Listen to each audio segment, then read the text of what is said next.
Баршаңызға қайырлы күн, құрметті оқырмандарым. Бүгін үйде жасалатын майонезді дайындаймыз. Оп-оңай, үйде бар ингредиенттен жасалады. Видеоны көрмес бұрын менің каналыма тіркеліп, қоңыраушаны басып қойсаңыздар, өте керемет болар еді. Міне осындай қою, әдемі, дәмді майонез жасайтын боламыз. Ең алдымен осындай лимонның шырыны қажет бізге. 2 шай қасық болса болады. Осылай сығып ыдысымызға. Және тұз қостым. 1 чай қасық тұз. Горчицаның ұнтақ түрін қостым. Мендегі бары осы болды. 1,5 шай қасық горчица қостым. Және 1 шай қасық шекер қостым. Жарты чай қасық қара бұрыш қостым. 2 дана жұмыртқа қосамыз. Майонезді бірденен банкаға жасасаңыздар болады. Мен мұнда блендердің ыдысына жасап тұрмын. Ендігі кезекте ең соңында сұйық майды осылай өлшеп құйып аламыз. Және майонез дайындап жатқан ыдысымызға құйып, осындай блендер қажет бізге міндетті түрде. Миксермен жасаса да болады. Блендерді осылай ыдысымыздың түбіне батырып қосып қоямыз.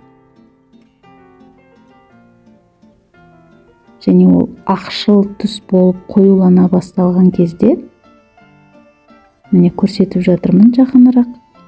Осылай ақшыл түстер шығып қоюланған кезде жоғары төмен қозғалтып жасасаңыздар болады. Міне енді мен жоғары төмен қозғалтып жасап жатырмын. Міне қоюлана түсті. Міне қою болып дайын болды. 10 секунд уақыттарыңыз кетеді. Өте дәмді болып шықты. Дәмі ерекше дәмді болды.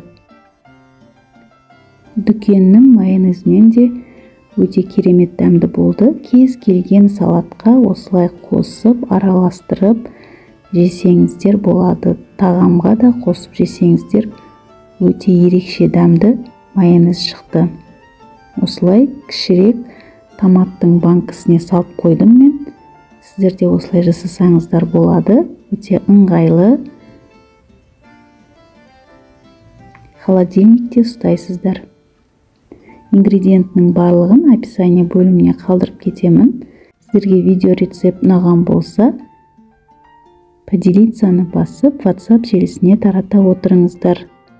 Каналыма тіркеліп, қоңыраушаны басып, комментарий бөліміне сұрақтарыңызды қоя кетсеңіздер болады. Сіздермен бірге болған Гүлнұр Темировна.